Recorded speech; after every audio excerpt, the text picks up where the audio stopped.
இன்றைய புனிதர் புனித எரானிமஸ் என்று அன்போடு அழைக்கப்படும் புனித ஜெரோம். இவரது திருநாள் செப்டம்பர் 30ஆம் தேதி ரோமன் கத்தோலிக்க திரு அவையில் கொண்டாடப்படுகிறது. ஜூன் 15ஆம் தேதி மேற்கு கிறிஸ்தவத்தில் கொண்டாடப்படுகின்றது. தொல்பொருளியல், ஆவண காப்பாளர்கள், விவிலிய அறிஞர்கள், பள்ளிக்கூடம் செல்லும் பிள்ளைகள், நூலகர், மொழிபெயர்ப்பாளர்களுக்கும் பாதுகாவலராக இருக்கின்றார். புனித ஜெரோம் ரோம பேரரசில் வாழ்ந்த கிறிஸ்துவ குருவும் இறையியலாளரும் வரலாற்றாசிரியரும் ஆவார். இவர் திருச்சபையின் மறை வல்லுநர்களுள் ஒருவர்.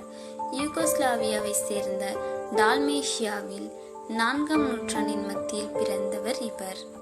இவரது நினைவு திருவிழாவை ரோமன் கத்தோலிக்க திரு அவை செப்டம்பர் 30ஆம் தேதி கொண்டாடுகிறது. இவர் ரோம் நகரில் படித்து பின்னர் இன்னும் அதிக படிக்க வேண்டும் என்ற ஆர்வத்தில் பல நாடுகளுக்கு சென்றார். லத்தீன், கிரேக்கம், எபிரேயம் ஆகிய மொழிகளில் புலமை அடைந்த இவர் தனது 39ஆம் வயதில் குரு பட்டம் பெற்றார். பல ஆண்டுகள் பல்வேறு இடங்களில் பணிபுரிந்து இறுதியாக பாலஸ்தீனம் சென்றடைந்தார்.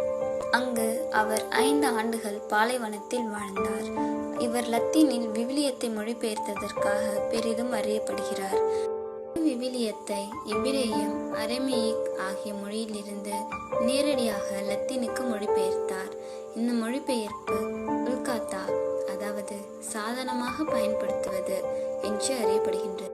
இந்த மொழிபெயர்ப்பை ட்ரெண்ட் பொது சங்கம் கத்தோலிக்க திருச்சபையில் அதிகாரப்பூர்வமான மொழிபெயர்ப்பு என அறிவித்தது. இவர் பெத்லஹேமுக்கு அருகில் கிபி 420 செப்டம்பர் 30 இறந்தார். இவர் முதலில் பெத்லஹேமில் அடக்கம் செய்யப்பட்டாலும் பின்னர் இவரின் திருப்பண்டங்கள் ரோம் நகரில் உள்ள புனித மரியாள் பேராலயத்திற்கு எடுத்து வரப்பட்டு அங்கு அடக்கம் செய்யப்பட்டது.